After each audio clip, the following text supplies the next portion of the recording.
Welcome to the Hollywood Outsider, an award-winning weekly entertainment podcast. On this episode, we're reliving beautiful moments in film. And what I mean by that are those moments that moved you, captivated you, maybe even inspired you. Also, we review Wildcat, and our classic corner returns with a look at Rio Bravo, and much more. Let's get on with the show. Hiya! Get it? Because Rio Bravo? Nothing. All right. Nothing. My name is Aaron Peterson. Joining me today, my fellow host, John Davenport. Hey, Aaron. How you doing today? Disappointed that I didn't do anything for you, Amanda Sink. Hello, hello. How's it going, gents? It's going. And lady? Yeah, I'm not a gent. I got it covered. Don't cancel It's happening. me. You know? It's a day. Yeah. We're excited. It's a day. Can't wait to talk about some stuff. Anything. It's 4:20 when we record this. I'm stone sober because I don't do that sort of thing. You guys? Good? I don't do that I sort of legally thing. have to be. Okay. So nobody's got the munchies. We should be good. No, yeah, I think we're okay. You know what I always wondered? Why do they call it pot day? Like, do they really think people are just going to wait until that day to do it or something? I don't really understand. No, but they like binge it. It's like an event. It's any excuse to toke up is what it really is. Like, oh, is it 4:20? Is like the time 4:20? Like it means something? Like, oh my God. 4:20. Oh, you know, so it's just any excuse. I'm not going to hate on your life choices. Me either. Oh, but I'm good not- for them for having something they like more than life itself. Yeah, I'm not knocking. I'm not knocking anything. Do what you got to do. Doesn't bother me. Hey, look, I take prescriptions every day. They take the equivalent. Just don't slow down in front of me. That's all I'm saying. You know, there's two things that drive me nuts when people treat pot and guns as if it's like their life. I don't think anybody should treat anything like their life, except movies and television, because that's what this whole podcast is dedicated to. So I'm going to segue the hell Not away from weed. that conversation and go right into our news roundup. Ready? Here we go. June 22nd through the 27th, theater owners are launching Cinema Week. Bitches. An effort to get people back into movie theaters. I will be there. I love that idea. I think that's great. Mads Mikkelson and Phoebe Waller-Bridge have joined Indiana Jones 5. Burt Kreischer's The Machine is getting a film treatment from Legendary. So if you know that bit, it's going to be a movie. Arlington Road is being turned into a TV series. It's a great movie. I'm interested to see what they do with the TV series. Kristen Wiig and Annie Momelo are writing a Disney Cinderella spinoff based on the Wicked Stepsisters. Downton Abbey 2 is coming this Christmas to theaters. I'm sorry, I should probably say that correct. Downton Abbey 2 is coming to Christmas to theaters. Nope. No. Downton Abbey 2 is coming this Christmas to theaters. Worse. This is not good. Stick to Stallone. Hey, Downton Abbey 2 is coming this Christmas to theaters. Better. Okay. Netflix announced they will be spending $17 billion. Put your pinky to your lip. $17 billion for content for 2021. They really want that Disney Plus money. Vin Diesel is making a Rock'em Sock'em Robots movie for Universal, and currently studios and networks are experimenting with implementing product placement in classic films, like changing the billboards with other products and things like that. So you'll start seeing advertising in your classic movies when you watch them on your streaming channels. Okay, of all that, what do you want to talk about, John? You mean besides your Sylvester the Cat version of Rock'em Sock'em Robots? Like the way you just said it, all I saw was, the next words out of your mouth should have been, "Where's that putty cat?" Or Tweety Bird Putty or whatever. Cat. Yeah, putty tat. Putty tat, I believe is the word you're looking for. Putty tat. Anyhow, I like to talk about this whole Burt Kreischer making a movie out of his stand-up bit. I think is pretty interesting. I'm a fan of his I'm a kind of a fan of his only because I listened to one of his podcasts. He's a very unreliable narrator. In real life, he tells stories and he starts those stories by going, I don't know if I am making this up or if I was told this about this, but here it is. So when he does stuff like that, it just drives me a little nuts. But he's very famous for this bit called The Machine, which is his college experience 20 years ago with going to Russia, spending a semester abroad in Russia, and then robbing all the people he was there with. It's being directed by Peter Intencio, which he has done a lot of stuff from Key and Peele, and he did Keanu and a couple other things, which I think is interesting and fun. I was not interested in this movie until I heard what the premise is, which is they're taking the stand-up routine and they're basically saying, okay, now it's 20 years later and Bert and his dad get kidnapped by the people that were involved with that whole routine, and he's got to try to survive the whole kidnapping. And Mark Hamill's in the cast, and it sounds fun. It does sound fun. It's a great bit if you find it on YouTube or whatever. I mean, it's really funny. And I feel like that's the only thing of his I've ever really found funny, but that's really funny. So I would watch it. And the fact that Mark Hamill's going to do it gets me interested. I'm intrigued. How's that? I'm intrigued. Well, that's a great bit. And his other great bit is when he starts talking about his daughter, Isla. You know, it's cute and hysterical. So yeah, it is a great little bit. I never made it that far. All right. So I can't vouch for that. What about you, Amanda? Anything tickle your fancy? I love this idea of Cinema Week to get people back to the theaters. Isn't that cool? Yeah. The timing of it will work out too, because we have some good movies coming out on the 25th of June. Also, it's my birthday month, so it's always nice to have some extra celebration. You don't want to have Cinema Week now, because what are you going to see? You're going to see stuff that came out last year and Back to the Future repeats? Yeah, exactly. So that'll be good timing. And I love the idea of them trying to do something to celebrate the work that they do and the entertainment that they provide for so many people. I've also noticed that there's like casual movie theater goers are still, because of the fluctuation, they don't even know in some areas that theaters are open. So I feel like there needs to be a good marketing campaign around this to let people know and remind them like, hey, movie theaters are back, but also new movies are coming out, because a lot of people that they don't center their life around movies and TV like we do. They aren't even aware of it. So, well, guess what? Fast 9 comes out, I think, June 25th. They will be aware of that. I guarantee it. They will be very, very aware that movie's coming out that weekend. So I think they'll be aware that theaters are open. Yeah. So this will be a really good marketing campaign to get people back into the theaters and keep those bitches alive. I'm pretty excited. I think it's a good idea. I do think they're timing it well. They're doing it during summer when more people are apt, and they're giving it some space so that hopefully, vaccines and whatnot will make people a little bit more comfortable by then. So I think they're timing it well. It's a good time to launch that kind of campaign. I assume you're going to talk about Indy. I wasn't going to, actually, because, Indiana Jones 5, if you're new to the show, I'm stoked. Don't care if he's 127 years old. Going to watch it. Love it. You're going to have Phoebe Waller-Bridge. She's fantastic. Fleabag, Killing Eve. She is a very talented actress, a great writer. I hope she gets to play with the writing some. And Mads Mikkelsen, I don't know if he's going to be a villain. I feel like he's almost always a villain, but he'd fit right in as a villain. Or the guy you think is Indy's friend, but really isn't. One of those deals. So there, I talked about it. There's always that guy. He kind of is, yeah. And sometimes he eats his friends. Yeah. Why, Amanda, does that get you excited? Because it's Phoebe Waller-Bridge? Oh, yeah, of course. I mean, of course I was already excited anyway. I mean, as long as we don't have Shia. No offense to him, he just didn't do a whole lot of justice to the fourth one. But I think they have a really loaded cast ready to go. And as long as they're not trying to watch Harrison Ford run, I mean, especially at this age. He couldn't run when he was young. Then we should be in good. Exactly. Can you imagine if they tried to record him running now? No. At his age? He'd no. break all of his hip bones. It'd be like Biden going up the stairs. It's just that'd be a great thing. That'd be a great thing. The thing I wanted to talk about, though, is the inserting product placement into classic films. I mean, if you ever needed another indication to buy physical, I think this is definitely one of them. So you get the movie you planned, but the concept, the idea is totally something they're going to do.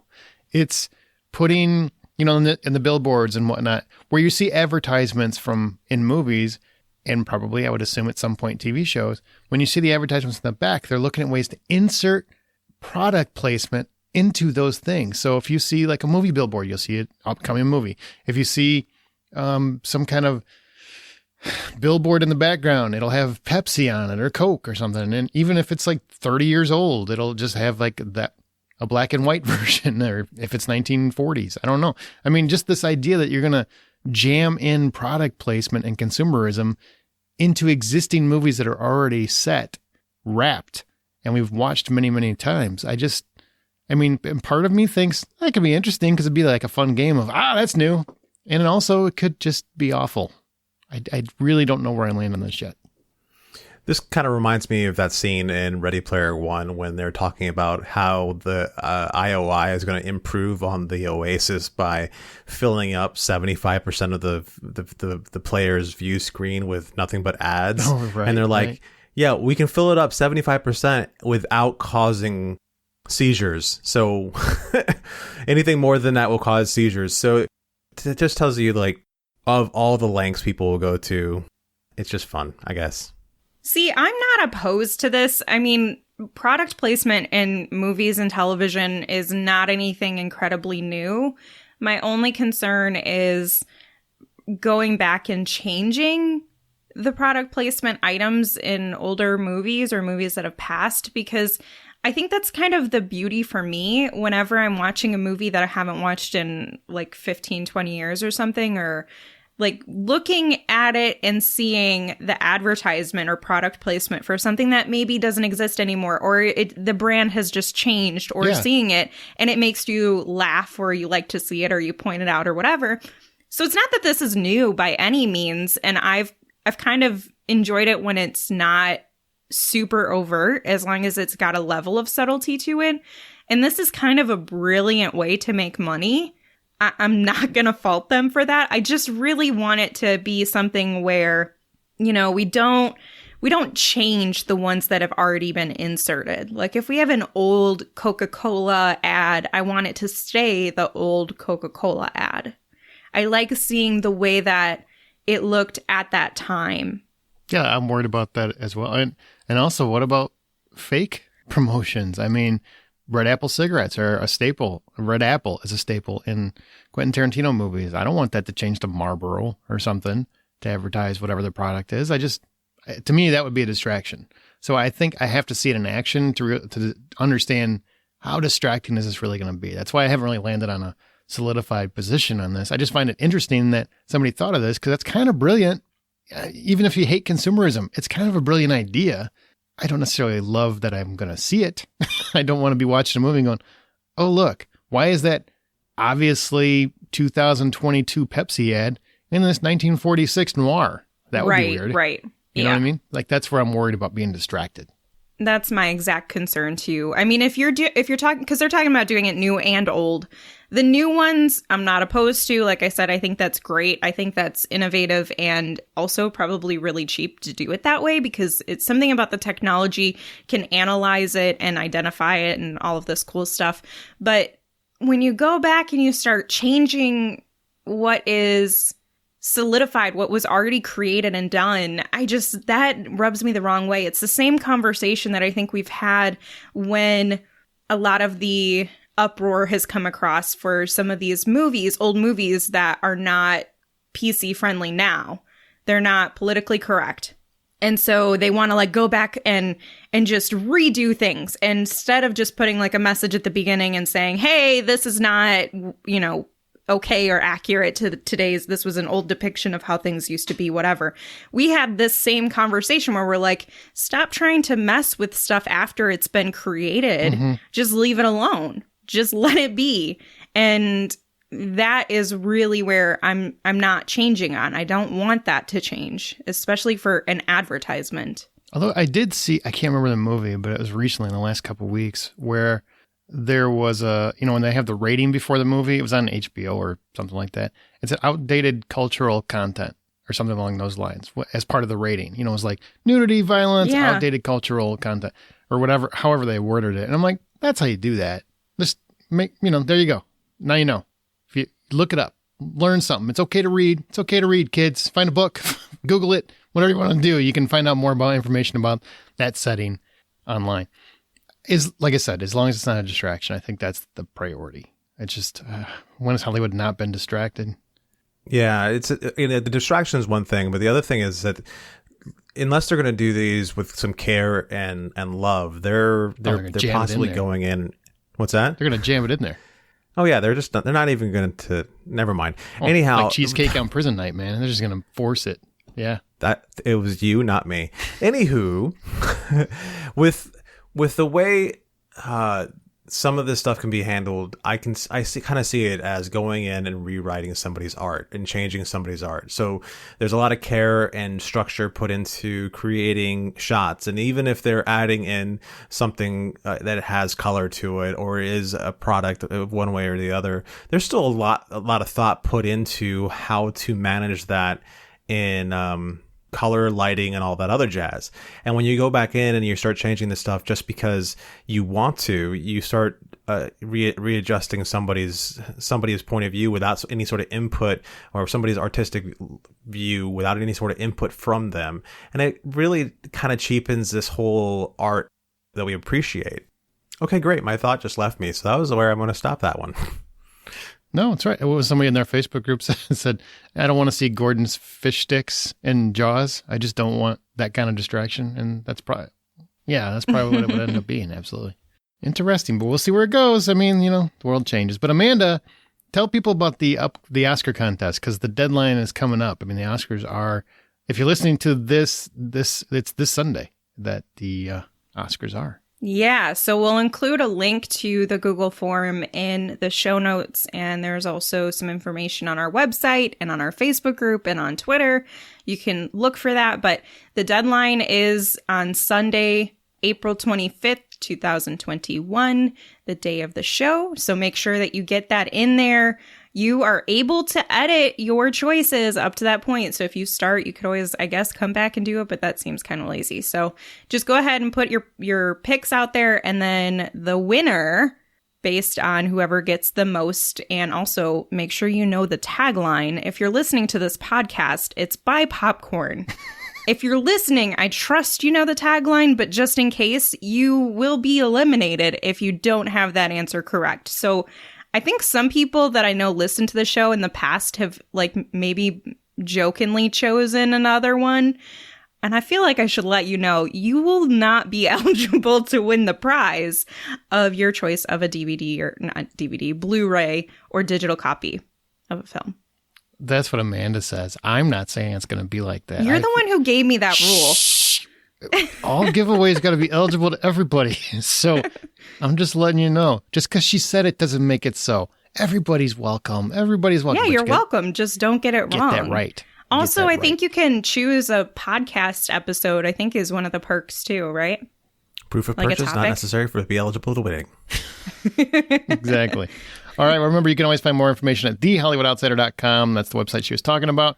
And you can join our Facebook group, which is a closed group, so you got to look for it, The Hollywood Outsider, or we're on Twitter at Buy Popcorn. So your work people don't know that you're constantly in our Facebook group all the time.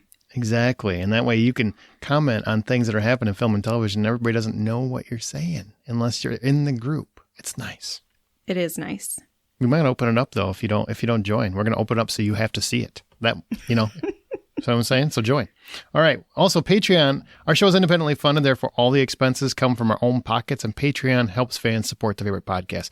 Once you sign up, you get immediate access to all content in your respective tier. So if you want to support The Hollywood Outsider, just go to Patreon, patreon.com/The Hollywood Outsider, and you can get immediate access to things like Bad Movie Night, which is an exclusive Patreon podcast where we watch movies that you might be deemed a bad movie, but we kind of like we just did I Know What You Did Last Summer. You can hear all the details on that. Now let's go to our spoiler-free reviews. So our first and only is Wildcat. This is one that Aaron saw. It is not like that at all. A captive reporter must figure out a way to escape from the militants who ambushed her convoy in the Middle East. It stars Georgina Campbell and Luke Benward and is directed by Jonathan W. Stokes. So my first question is about Georgina as our lead hero, if you will, and the villains here. How are they? Well, I should say, I'm a big fan of character dramas. So if you're not into that, where you have like 90 minutes of 2 or 3 people in a room, and that's pretty much it, you are not going to like this movie. I am a fan of those. I am a fan of kind of slow building tension, slow burns, stuff like that. That is definitely what this movie is. In terms of Georgina Campbell, she is the movie. She plays Kat Young, and initially, basically, the movie starts with her and Luke being captured, and they are thrown into a cell where they are being interrogated by terrorists. And the terrorists think that they are more important than they seem to be. Like, Kat Young comes across, or she says that she's a journalist, and she's not affiliated with any government agency. And then it's torture, mind manipulation, a lot of other factors to kind of get her to find out what she knows, what she doesn't know, and if she will break. If she doesn't know anything, it's kind of that whole, well, who is she? What is she? Like, how is she affiliated? And she is the entirety of the film. Like, everything rests on her shoulders. And I think Georgina Campbell did a really solid job of carrying me through that, because there are moments where Kat is vivacious and kind of trying to manipulate the situation. I don't want to say like she's not using feminine wiles or anything like that, but she's trying to play mind games with the captors herself.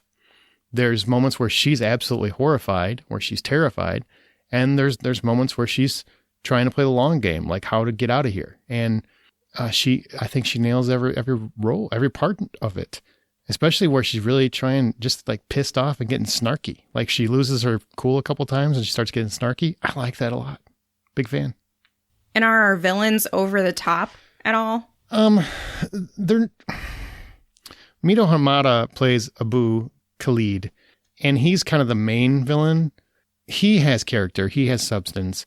I feel like everybody else is more henchman number 1, henchman number 2, henchman number 3, guy who pulls fingernails, guy who does other things. There's really only a character from Khalid, and he does a very good job, because he's the torturer, he's the interrogator, he's trying to get the information. It's their relationship that we're really watching for most of the movie, and I think they play off each other well. But the other guys are kind of typical generic henchmen. So how does Jonathan Stokes do as a director in depicting the torture and the brutality of what this reporter is going through, and trying to hold back on some of the mystery? Because it's been marketed as a mystery thriller, so it seems like there's that information, which is maybe the mystery part. But how does he capture it? The mystery is she more than what she says? Okay. That's really a big part of the mystery, and trying to figure out what that means, and also what the Wildcat means, because it's kind of her nickname, and I think you would probably think it means something that it doesn't mean. So that's kind of an interesting mystery to unravel. I thought it was a tense drama. I mean, it's definitely, it's not a big budget movie, but it also doesn't need to be. It's a few people in a room, really, just going back and forth. There is torture. The movie kicks off with a fingernail being removed. That's like one of the first things that happen. That never not gets me. Like, that gets me every single time. I don't care what movie it is. You pull somebody's fingernail off, I immediately wince every time.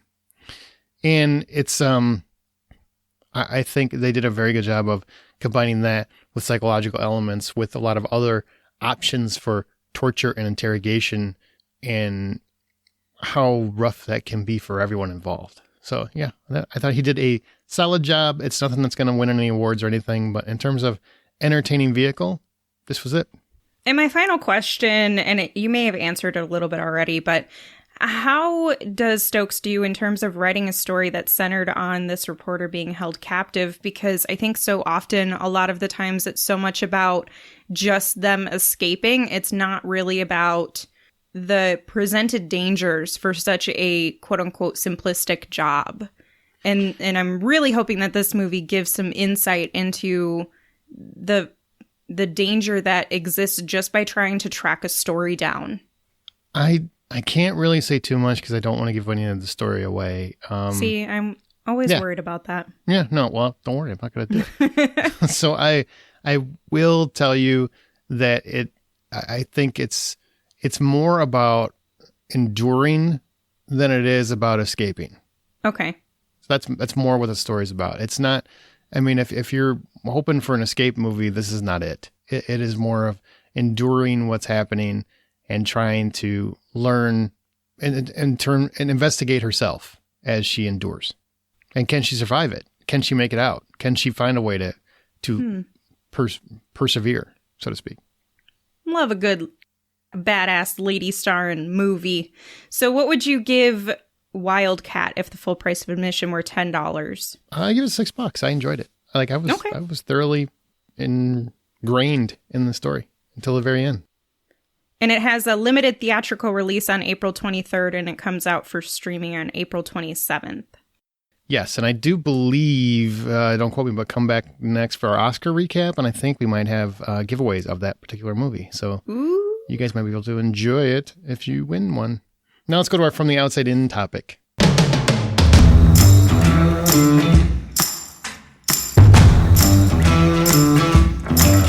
Beautiful moments in film. So what sparked this topic was I was recently watching the Mads Mikkelson film, Another Round, which is on Hulu right now. Either of you guys seen it? Not yet. Negative. Okay. Well, it's a beautiful movie. Well, when you come to the end scene, I'm not going to spoil anything, but Mads throughout the film, he has to contemplate his life and his choices. And short version is him and his friends decide that they need to keep their blood alcohol content level at 0.05 to really have a meaningful existence, to like get out of the rigmarole that they are in. And so they go through this whole thing, and it's really evaluating your life and your choices and choosing to embrace life or not choosing to embrace life. So he has to decide if he can finally embrace living life or not. And it culminates in this very beautiful, just emotional dance that is very wonderful. It's wonderful. It's inspiring, and it's a beautiful moment in film. In fact, it's probably my favorite moment from any movie in the last year. Like, that's how much I love that moment. And we decided, you know what, let's get rid of the negative. There's so much negative bouncing around, has been for a while. So let's talk about the beautiful moments in movies that really spoke to you in a beautiful way. Like, think moments that really moved you, impacted you, affected you in a positive way. You can think of one that comes to everybody's mind is Shawshank Redemption. Andy coming out of the pipe, raising his hands to God, and just being like, thank you. That's a moment that many people consider one of the most beautiful moments in film. Those kinds of moments. So let's talk about those. And it's an open discussion. I just want us to share like the moments that really inspired us, beautiful moments we felt, and why they were beautiful to you. I dig it. So my first one is from Up. And I know a lot of people would classify this as a sad moment, but I actually think it's really beautiful. And it's the Carl and Ellie montage. The opening. Yeah, it is so beautiful to me to watch a very, I don't think that I'd seen too many animated films or even just real live action films that depict romance and love and marriage in such a beautiful but authentic way. Because it was more than just, it wasn't all of the big fluffy stuff that you'd get from a rom-com or something. It was just real life stuff. Like they're gonna get married, and sometimes they're just sitting on the couch together or whatever. Like that was just beautiful. They were with each other through it all. And so that is, to me, one of the most beautiful things I've seen in film. And it's so much more loving than most real marriages. And it's a cartoon. You know what I mean? Well, I think that's like the epitome of what we all would aspire our marriages to be like, right? Sure. Something that deep and just endless and caring and compassionate. Yeah, but that's not how it works usually. So that was why, wow, what a happy fantasy. What a beautiful, beautiful. To me, it's like Game of Thrones. I'm like, you might as well just throw a dragon in here because this is so rare. Oh. I don't think that's true. I'm just kidding. Are you though? Probably my you want to talk about? Favorite moment in any cartoon or animated film. Sorry, we can't say cartoon. Animated film. Yeah. I love that moment a lot too. And it, for every reason you just described, it is something that they take all the small moments, and, the big moments are great and fine, but it's really those small moments that really bring everyone together and get you from point to point in life. And I love how they put a light on that. It would have been a little bit interesting if they would have thrown some of the harder moments in there, but which they did to some degree, but not like the random one, which is like, hey, you forgot to wash the dishes or something, and then they get into a fight, and then they kiss and make up or whatever. But and the cops that's show just, and the cops show up to take somebody home, and Ellie's on the hood of the car, handcuffed. Do you guys need to talk about your childhoods or something right now? No, this is adulthood we're talking about. What are you talking about? Childhood is great. Yeah. Riots and third world countries. I mean, that's awesome. Yeah, I don't want to talk about his childhood. He was in Panama, and not like the Van Halen one. Mine was more fun. I had a pet monkey. You would. Well, the first one I thought about was The Secret Life of Walter Mitty. When he gets to the end of the movie and he's being told these simple life things by crap, what is Scapoli's name? I haven't seen the movie. I couldn't tell you. No, Scapoli from Fast Times at Ridgemont High. Sean Penn? Sean Penn. There you go. Spicoli? Did you say Spicoli? Yeah. Okay. I swear. Don't rewind and listen. Anywho, so that whole moment where so if you haven't seen the movie, you got a guy who's essentially lives in a fantasy world. He gets he'll be in any given moment, he'll be kind of lost in this sort of fantasy that he comes up with, where he's a much more adventurous person than he really is.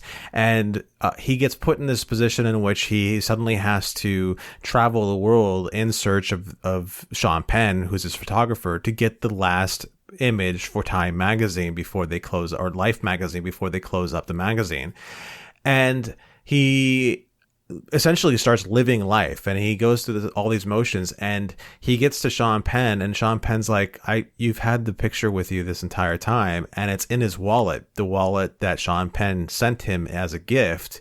He also put the negatives in, and it's just, to me, a beautiful moment. Now, when I saw it, I was on a plane coming back from England, and it was my first time going overseas, and I was never really the kind of vacation person. And I am the kind of person who will be in the middle of a crowd, and I'll be in like some sort of flight of fancy when I'm picturing Godzilla stomping around the city or whatever. That sort of thing happens to me a lot. So I identified a lot with this character, but then here he is living life, and I'm just coming back from living life. And I just thought that moment was beautiful. That's a great story. It sounds sweet and sentimental.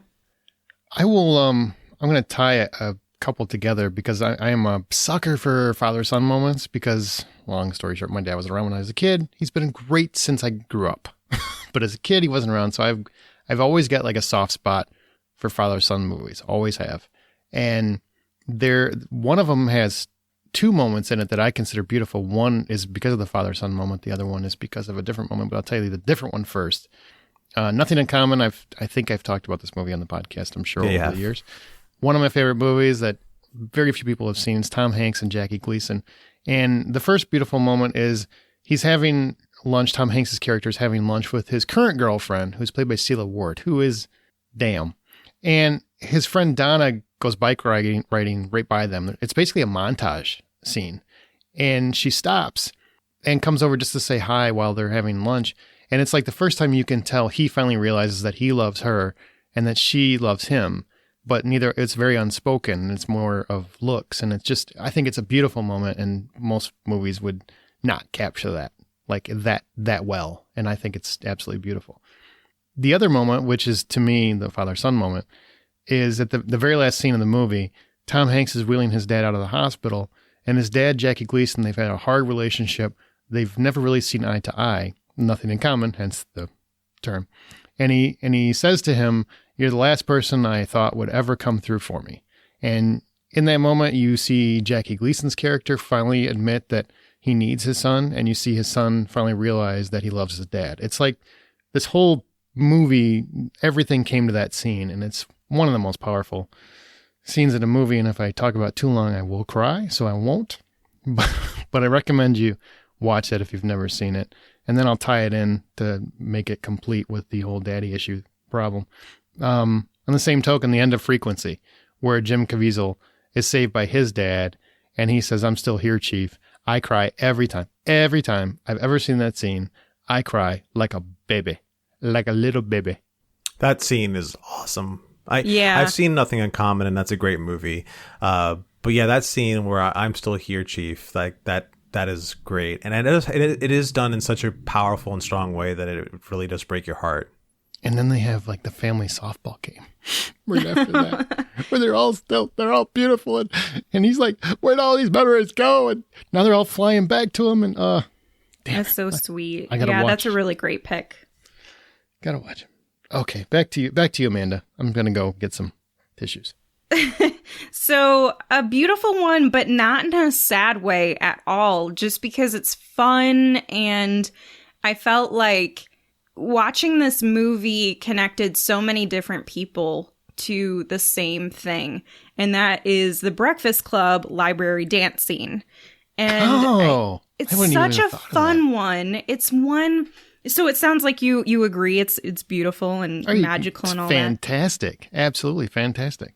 And I'm sure everyone could feel that same energy. It's like you're looking at all of these people who have such different lives and have such different specifics in their characteristics, their wardrobe, their personality. Like they're all so different, but they all kind of are the same.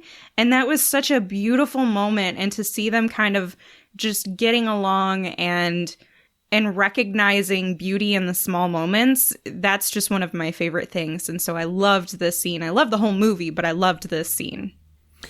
The payoff for that scene comes later in the movie when they're talking, when it's you're having the letter read to you or this essay read to you, and Anthony Michael Hall is talking, and then they switch to each character talking about who they are and how they've come together in that one moment of being annoyed at the school system or being in trouble, when they come together. Mm-hmm. That whole moment gives me chills, and it's pretty great as far as that goes, because I've always been the kind of person that like went my own way in high school, and I never really had like one solid group of people that I hung out with. I kind of like hung out with everybody, and to see that these people came together in that moment kind of resonated with me too. Yeah, and then the end, of course, too, the fist pump. Don't you? Yeah, the fist pump. I was Judd Nelson in high school. I wasn't, whatever John's talking about, I wasn't that guy. I was the guy who was constantly in trouble, wore a trench coat, tried to not get arrested a lot, and was in a lot of detention like every week. So that fist pump is probably the most beautiful moment of that movie, because I'm like, I felt it. I felt it in my hand. I felt it in my arm. Every bit of my soul felt that fist pump. Did you feel it in your hair? Did you have beautiful, luxurious locks like he did? I think I had a mullet or something. I mean, okay. It was a really bad choice. It was a really, really bad choice. But I wanted a ponytail because it was like a Steven Seagal wannabe thing. It did not work out. It ended up looking more like a mullet. Like I looked a little rednecky, honestly, when I was going for cool ponytail guy. I'm surprised you didn't go for like a Kurt Russell look. Kurt Russell wore a mullet through part of the 80s. I didn't want to say it, but yeah, it's kind of a mullet. But I wanted the ponytail. That was the thing. I grew up in a very rough side of town, and you want to look tough. I thought I did. I look back on pictures. I did not. That's all I'm saying. So I must have carried my weight well, because I was okay in terms of that. But apparently, maybe they were just like secretly laughing at my hair. I would have. Breakfast Club, that's a good one. I didn't even think of that. Good call. Yeah, one of the ones that I thought of too, and this one's more recent because I think I've talked about a lot how I went to Ireland and ran a marathon. Brittany runs a marathon. The part in the movie where you've gone on this trip of her just like trying to rebuild her life, and then she tears it back down again. She rebuilds it. She tears it back down again, and you go through these range of emotions that she's going through as she's trying to recover from being an a-hole to a lot of people. And then she's finally running the marathon. Like, I've been in that moment where you're getting to the end of it and you get hit with that euphoria. And the way they portrayed it in the movie was beautiful. And I just couldn't help but have feelings for her, because I've had those feelings, and it was just a great moment, especially when she crossed over that finish line, and she's just so proud of herself, and you're swelling with pride in her and being able to do this. And that's one of the moments I come up with. That's such a good movie that nobody has seen. I feel like, it's underseen. Maybe not nobody, but it's underseen.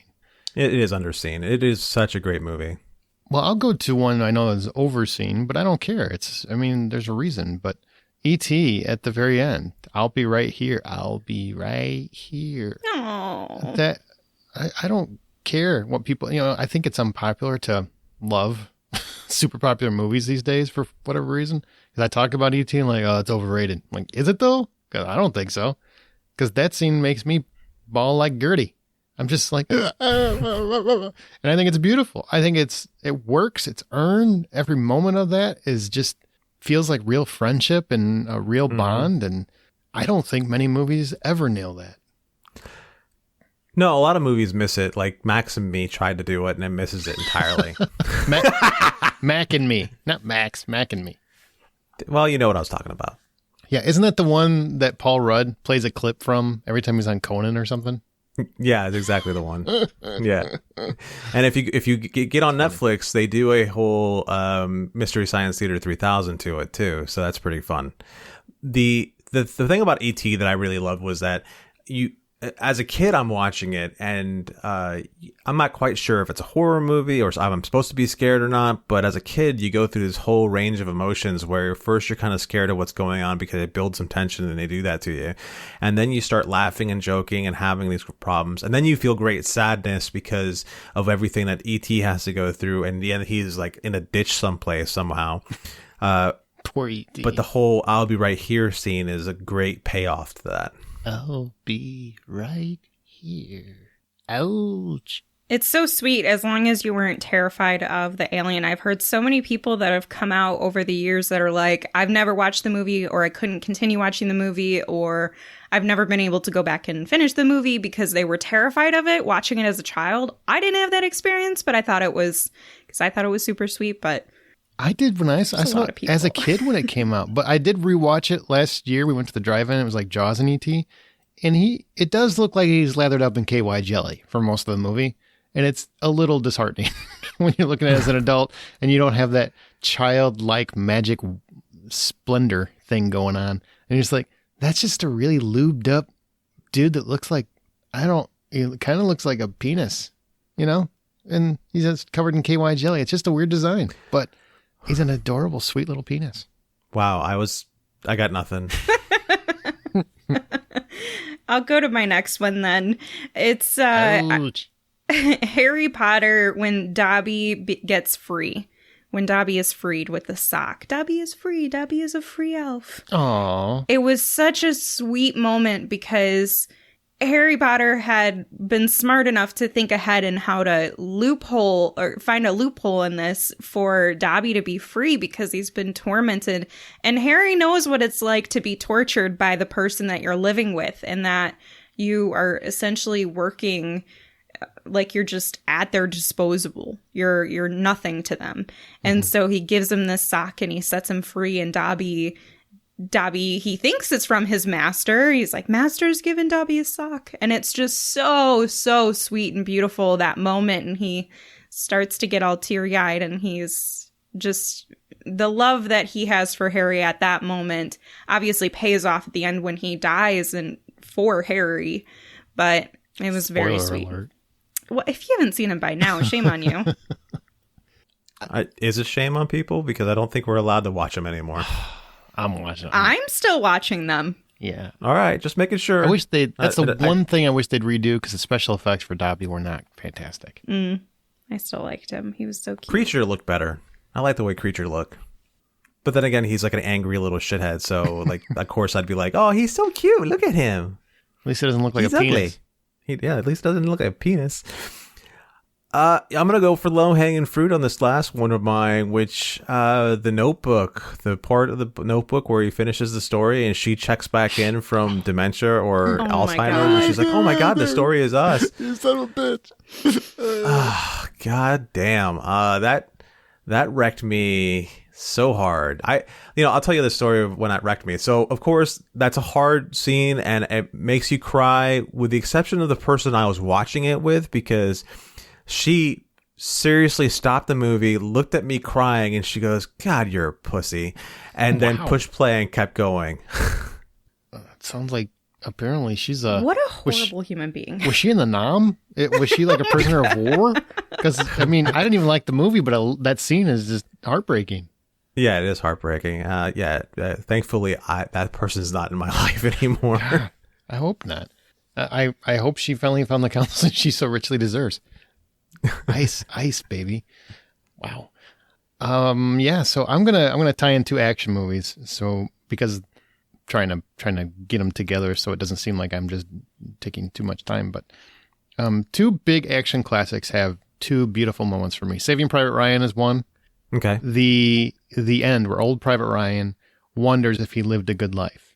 And to me, that is just one of the most beautiful things in the whole movie. I know everybody loves the action and loves the World War II setting, but it's just, to me, it's that whole, all those men died for me, and was it worth it? Did I live a life worthy of those men? You know, and it's just such a heartbreaking line and scene and feeling, because you felt it. You really felt it, because you cared about everybody that did die to get Private Ryan out of there. And just makes me cry. Apparently I cry a lot more than I'd like to admit. But here's one that doesn't make me cry. I just find this beautiful. In the movie Unforgiven, okay? Amanda, I don't know if you've seen it, because it's a Western. We know you don't love the Western. I think I've seen part of it. It doesn't feel very Western-y for a Western. Yeah, it's more of a thriller, I think, than anything. But what happens is, throughout the movie, you have William Munny doesn't want to kill. He's a known killer. That's what he's good at. And he knows it, but he doesn't want to do it. You know, he's just trying to be a better man because he loved his wife. And throughout the film, he fights it, and he ends up kind of, you know, being very rusty about it until his best friend is killed. And then he basically goes into a bar and gives everybody their own chance. But it's in that moment that everything clicks back for him. Like, he is this person. He's always been this person. It just took the right motivation for him to get to this moment to make it come back. And for me, I know it's stupid. I think that is a beautiful moment, because to me, that was like, that's a friend who is going to make this right. You just tortured and murdered my friend, and I don't care what happens to me anymore. This is going to be right. And he goes back in that bar, and it's one of my favorite film scenes of all time, but it's also one that I consider beautiful because I felt every ounce of rage and just genuine warpath revenge that he had on his mind. I felt all of it. And I also thought it was kind of beautiful because he was doing it for his friend. It was all about his friend. It wasn't for him. It wasn't a selfish thing. I do love that moment. And you were absolutely right. Like that idea of friendship being like that, being that important to him, that he will go back on a promise he made to his wife is pretty strong. And that it was just, it's just a powerful moment for sure.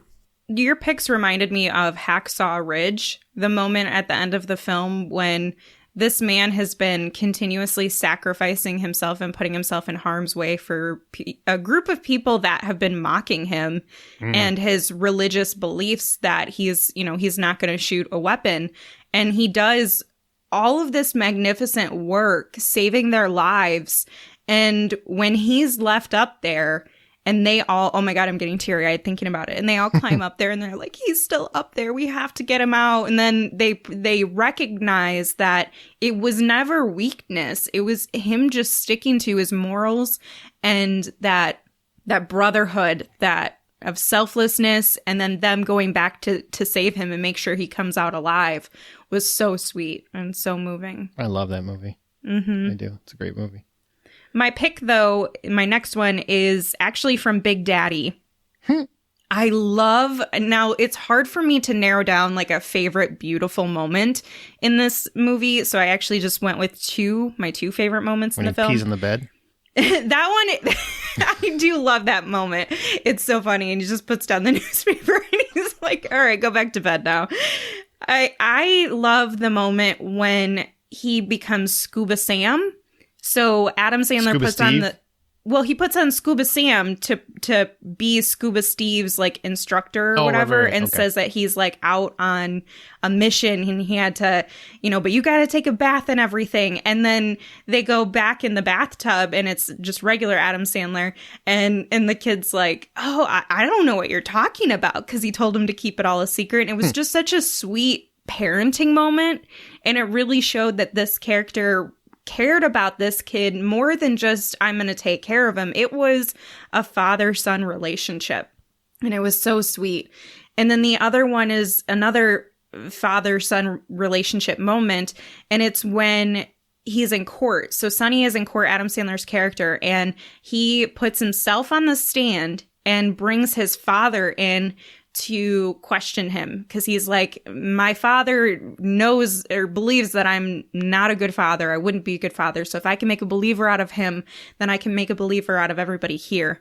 And when he's talking to him and he tells him, I know that I can do this. I know I can be a good dad. And I know that because I have you.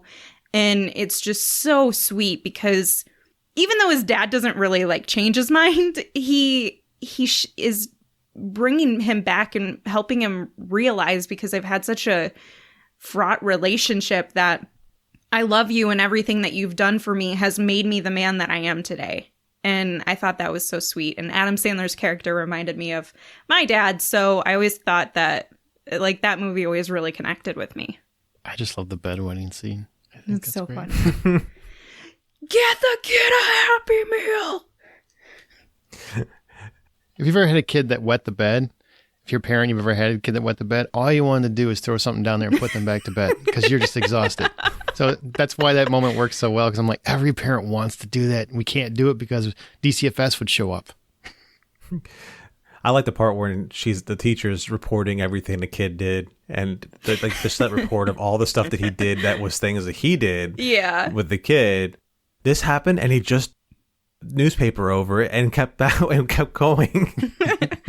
Yeah, tripping people. And I love the can moment, and when they're in the store and he's like, Microsoft just went down 3 points.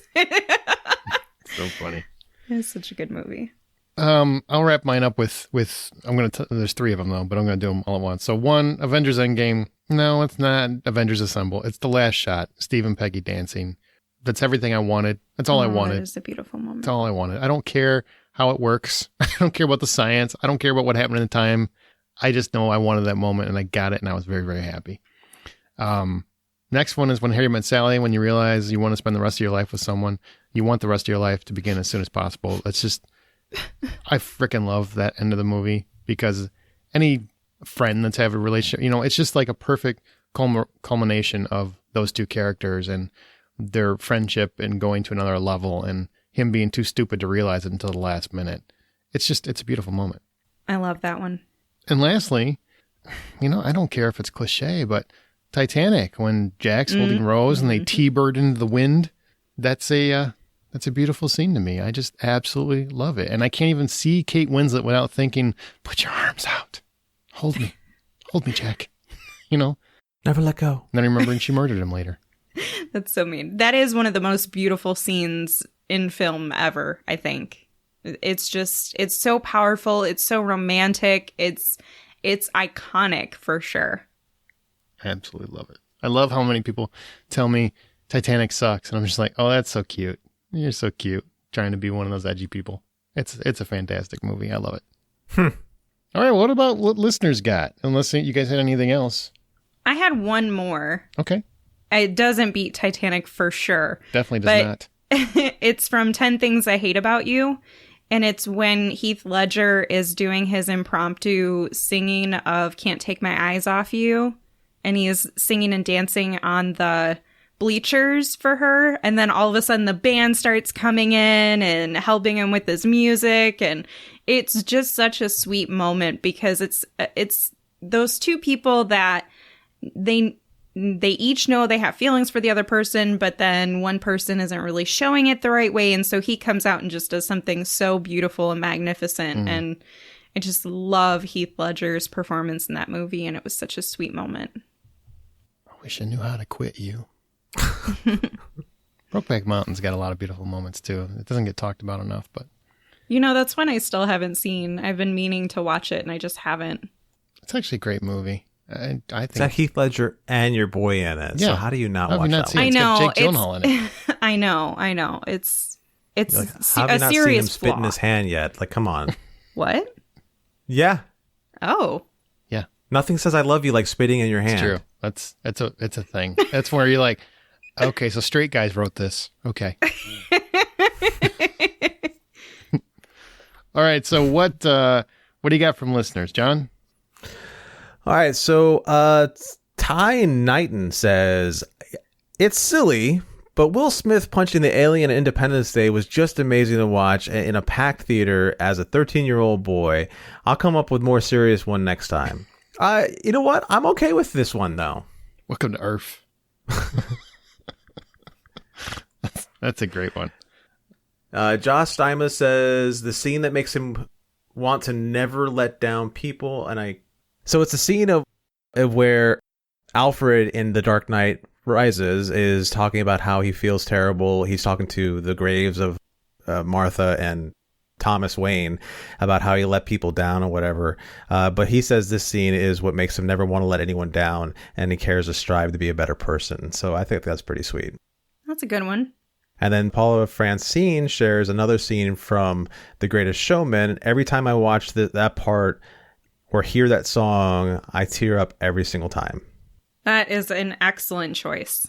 I love that one. The Greatest Showman is a movie of beautiful moments. Yeah. As far as I'm concerned. I like that movie more now than I did when it came out.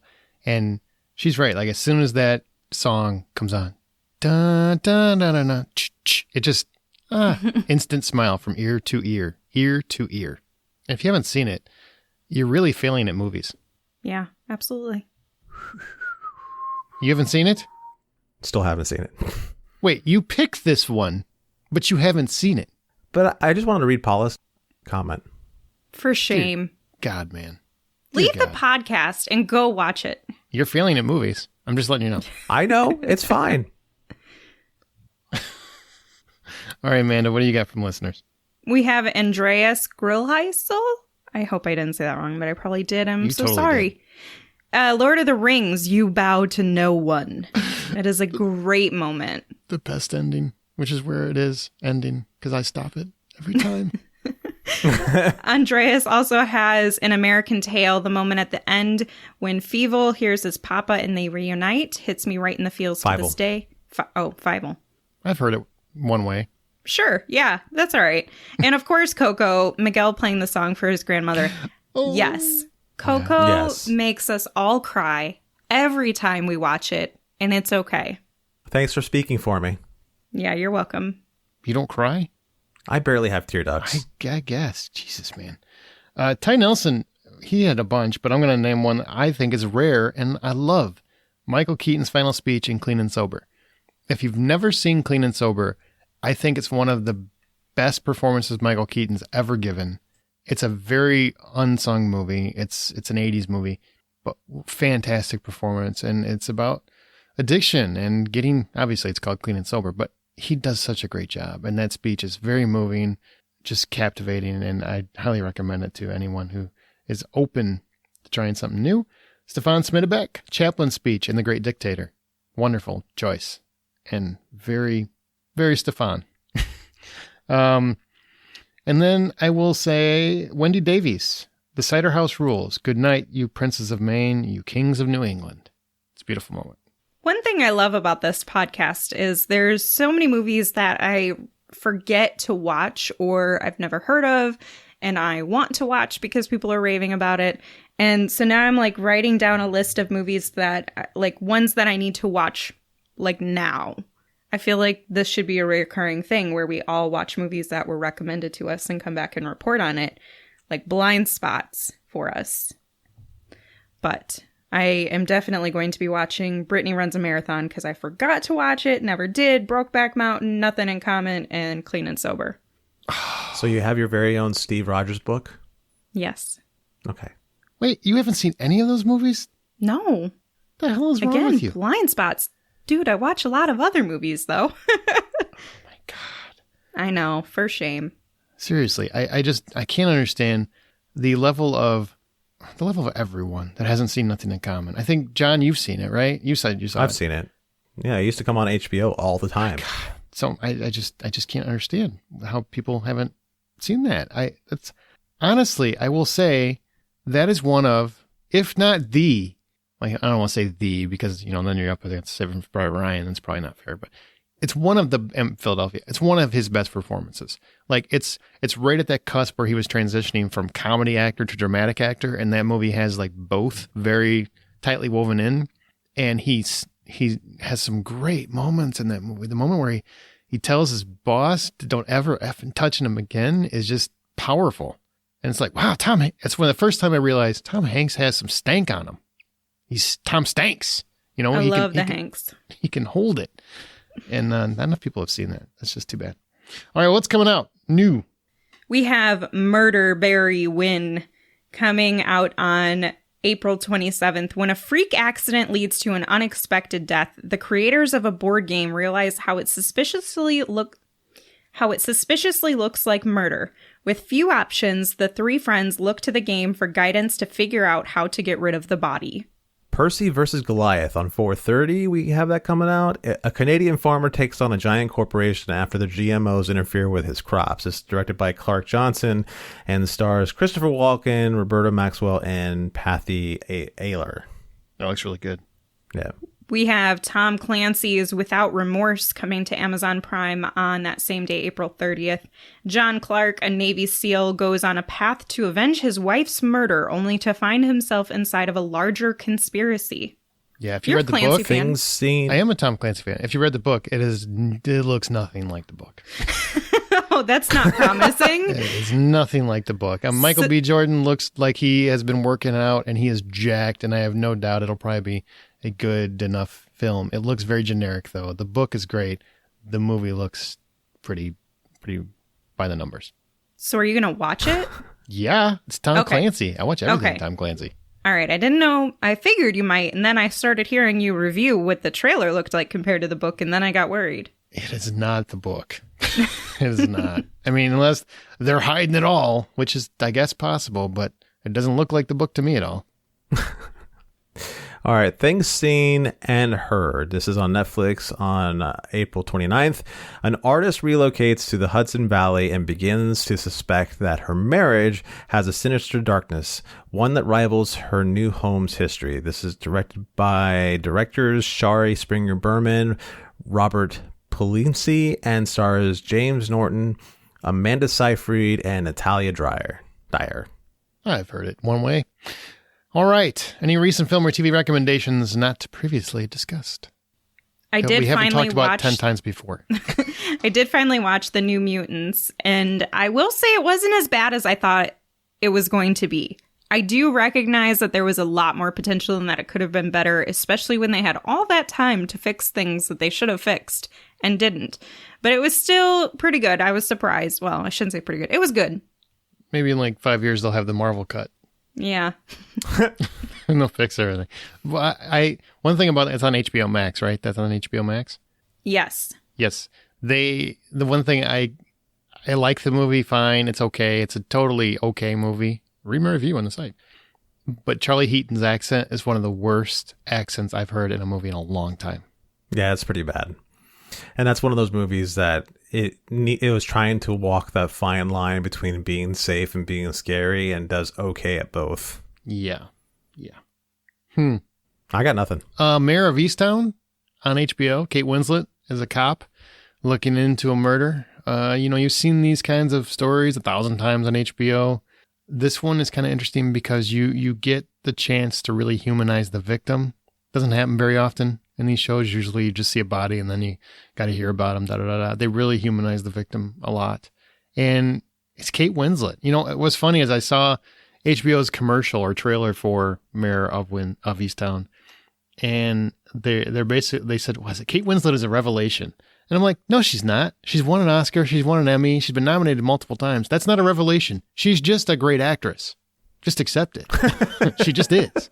And that's very much what she has here. Like, she really makes this a character. There's no vanity. There's none of that. There's no actorly overreactions or anything. She's so natural, so effortless. And Guy Pearce is in this as well. Gene Smart's in this. I mean, it's a great cast. Definitely watch. I think this is going to be great. It's on HBO Max as well. And HBO. I should mention I did watch No Meh Land, and it was very meh. I was super bored. I get why it has some level of notoriety. Oh my God, I can't speak today. I do appreciate the acting here and everything. Frances McDormand is amazing, but it is so boring and just, I didn't care. On the other hand, Academy nomination wise, The Sound of Metal was fantastic. If I didn't mention that, because it's been some time since I've talked about some recommendations, that one you should absolutely watch. That's on Amazon Prime. Yes. And Nomadland's on Hulu. But instead of Nomadland, because other than her shitting in a bucket, nothing really happens. So let's talk about something cooler. How about Sasquatch? That's going to be you were going to say that. That's my weekly streaming recommendation this week. Is my turn. Hulu has Sasquatch. It's 3 episodes. It's a documentary. It's about Bigfoot. And it's fascinating. Not only is it about Bigfoot, it's about weed farmers. And it's about murder and cartels and all kinds of other crazy. It goes all over the place. It starts with Bigfoot and it goes all over the place. It's fascinating. And you definitely got to watch it. It's 3 episodes, man. How many true crime stuff have you watched where it's like one murder and it's 17 episodes? QAnon got 6 episodes. This is 3 episodes about the sprawling epic that is Bigfoot. It's worth a watch. I love your energy. I have to check it out. It's fascinating. All right, well, share your thoughts in this. We're going to talk about Rio Bravo in a second. Share your thoughts in this episode or anything else in our Facebook group on Twitter at Buy Popcorn and our site, thehollywoodoutsiders.com. You can rate and subscribe us, please, if you would, on your preferred podcast app. You can find John's artwork on Insta and Twitter at rjohndraws. Amanda on Veronica's Marshmallows and Smirk, which is wrapped up as a podcast, so check out Smirk Podcast. And at Sink Into This, and me on The Blacklist Exposed, and presenting Hitchcock, and at Aaron Smirks. Now it's time for Classic Corner. Now, Classic Corner is a segment we're doing every 4 to 6 weeks. Our last one was on Midnight Run, and essentially we wanted to determine if a classic film lives up to the standard. So I sold this one to you two as a classic Western, but not a typical Western, as the shootouts are only a real small fraction of the film, because instead we have this stubborn sheriff played by John Wayne dealing with his best friend, the alcoholic, who's Dean Martin, a deputy who's crippled, an assertive young woman that he's never seen before, and a cocky young gunslinger with an actual head on his shoulders. Now, the actual plot is a small-town sheriff of the American West enlists the help of a cripple, a drunk, and a young gunfighter in the efforts to hold in jail the brother of a local bad guy. And it stars John Wayne, Dean Martin, Ricky Nelson, Angie Dickinson, and was directed by Howard Hawks. Now, this is a classic film by most accounts.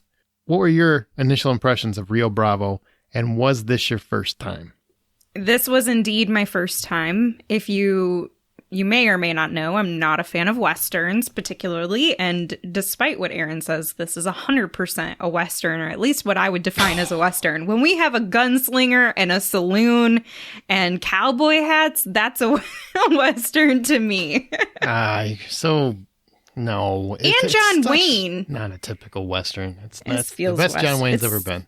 Still Westerny. Anyway, okay. So I came into this expecting the worst, but I was pleasantly surprised.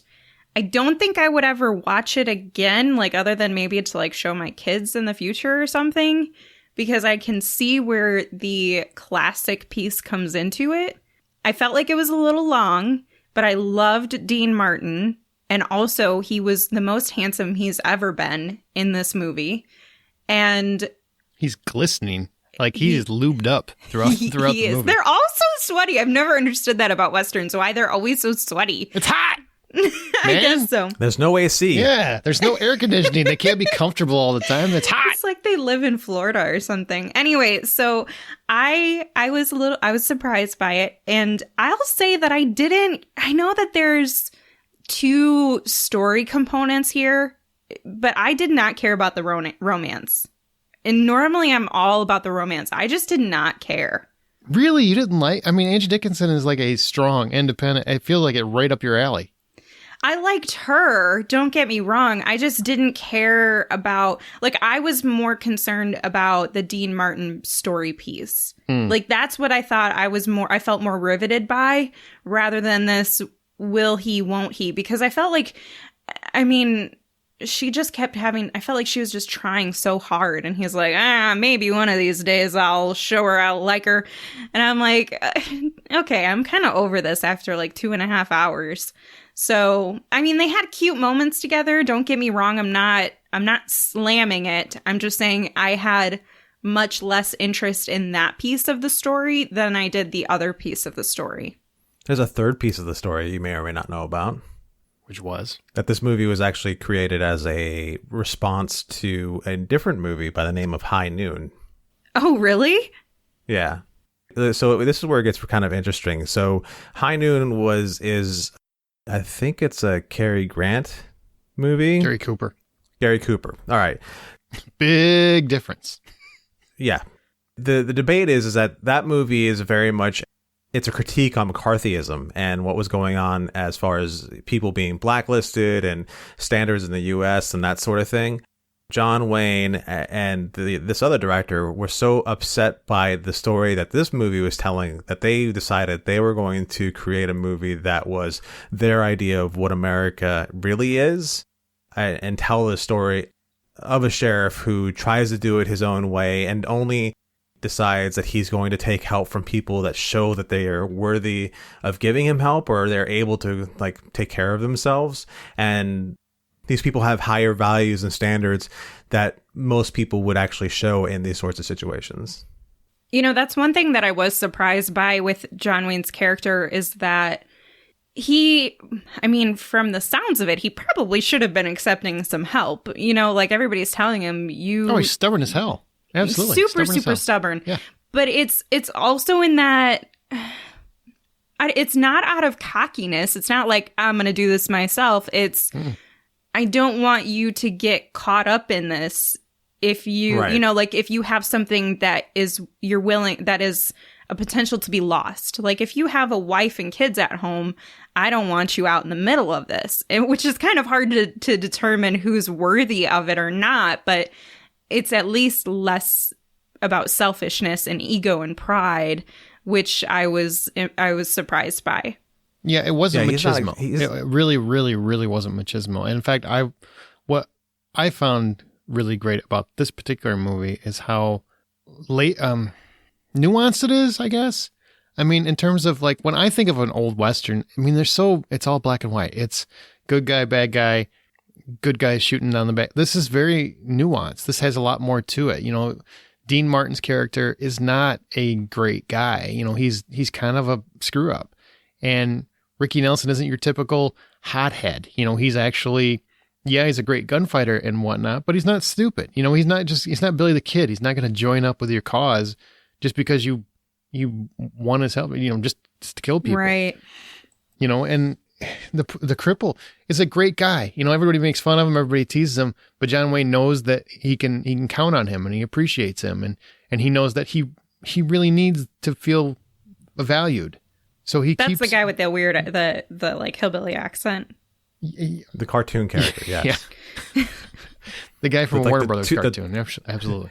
Of the three characters that are cartoon characters, he's the white one.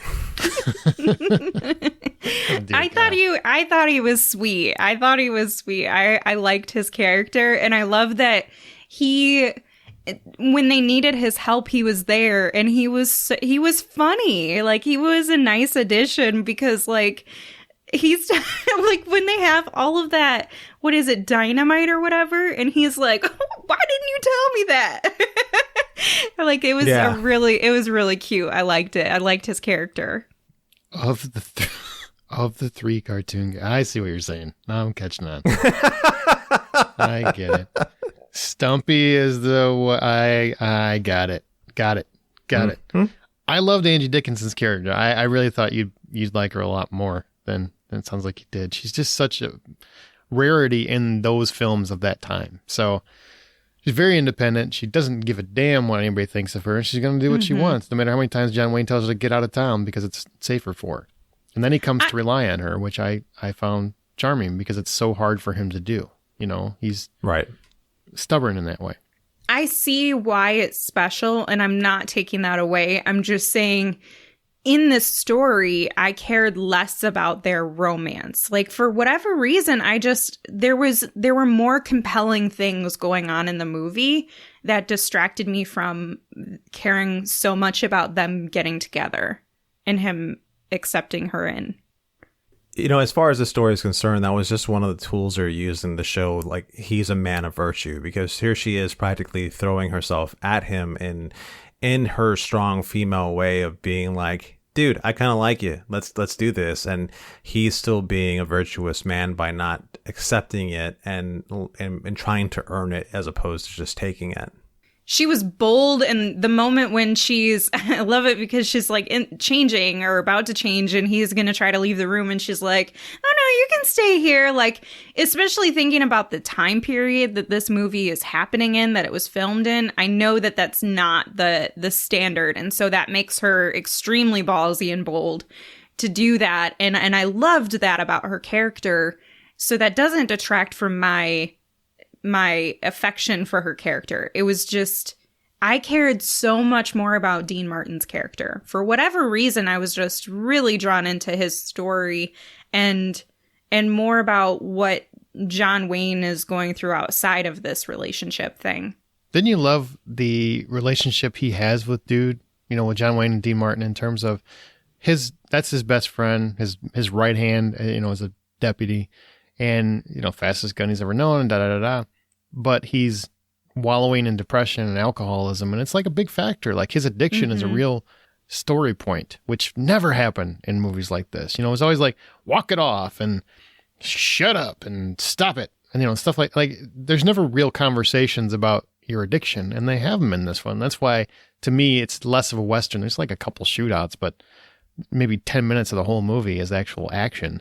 The rest of it is just people talking and kind of showing their relationships. And I love that between John Wayne and his friend. Like, he really was doing everything he could to get his friend out of this.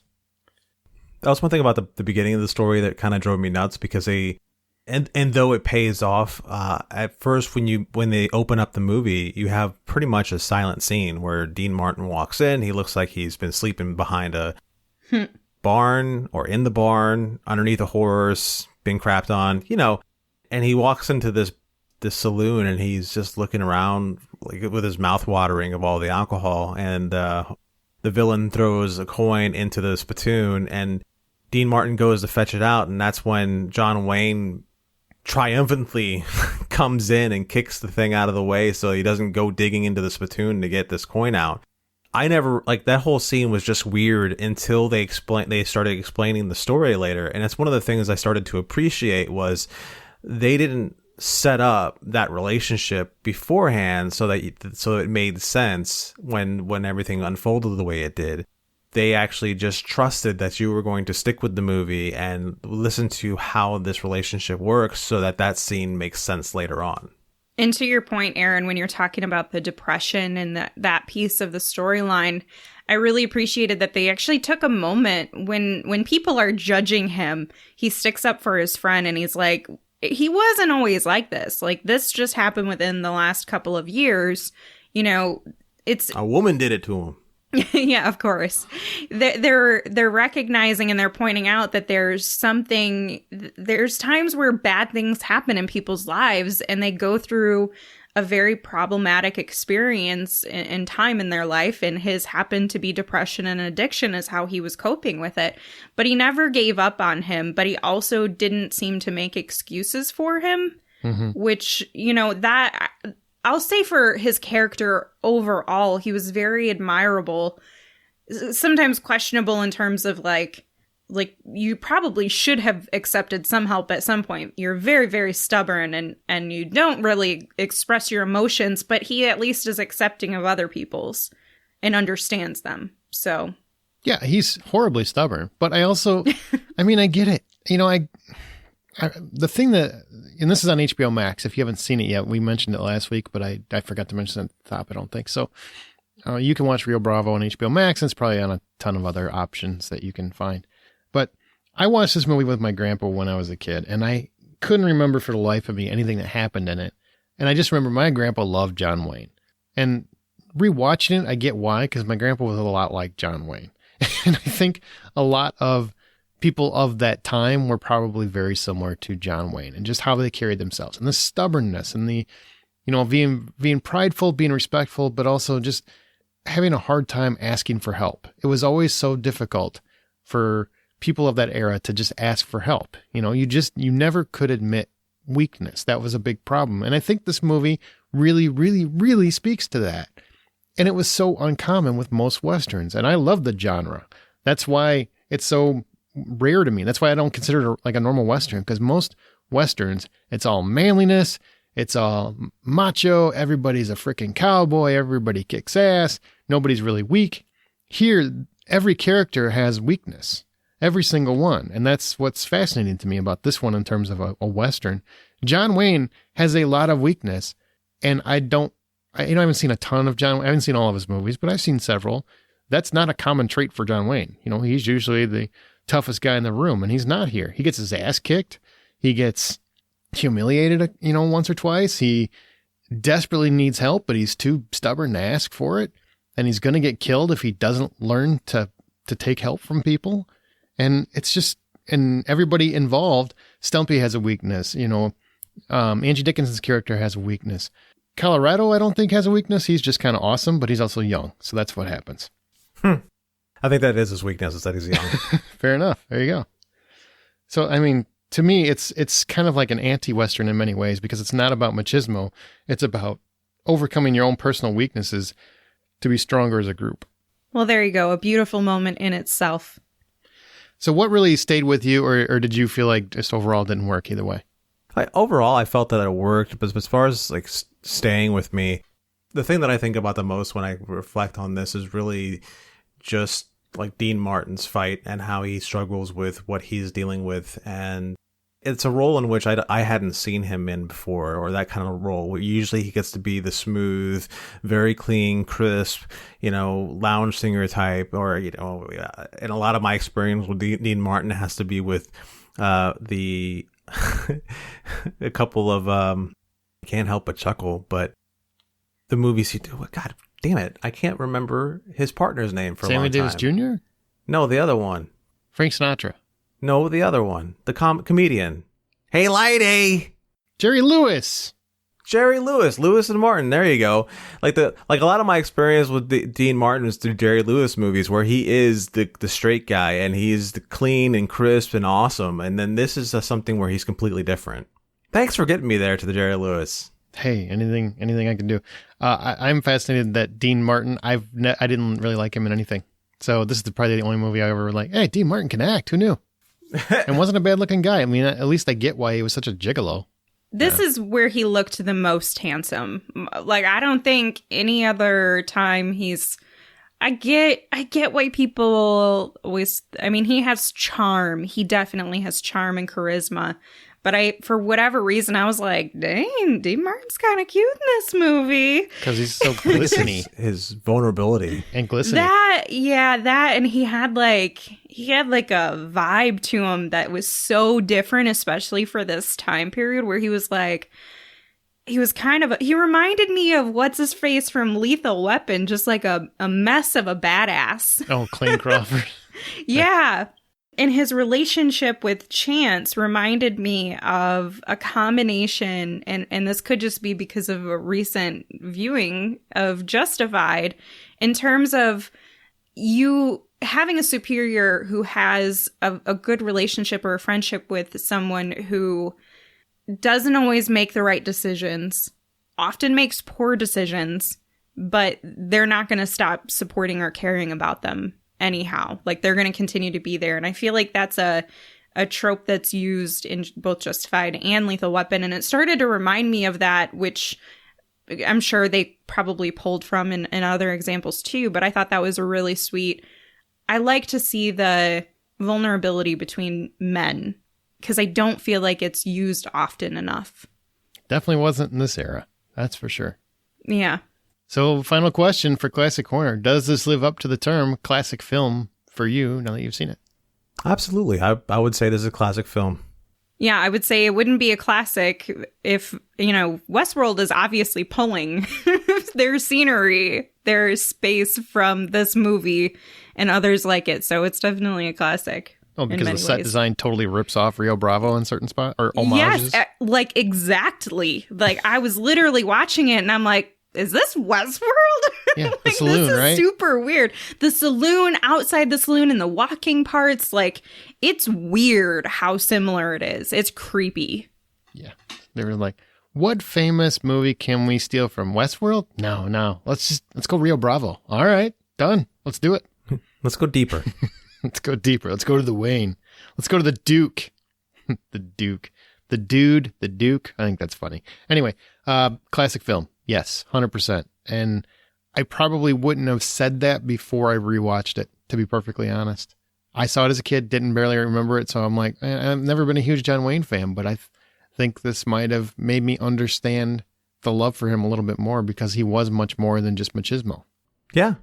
Okay, well, that's going to do it for this podcast. Now, our next episode is going to be a hybrid of Mortal Kombat and the Falcon and the Winter Soldier review, and then we'll have our Oscar recap episode. So don't forget, if you want to join our Oscar contest, you got to do it before the Sunday of Oscar Day, before, what is it, like 5 p.m. Eastern or something like that, Amanda? Yes, sir. Okay, so get it in. Get it in if you want to participate. And maybe there'll be some upsets. I don't know. I mean, everybody's saying Nomadland is going to win. I hope that's wrong. I really do, because that movie is a nap sandwich. But people love it. Who knows? Okay, well, that's going to do it. So remember, the next time you head to a theater, buy popcorn.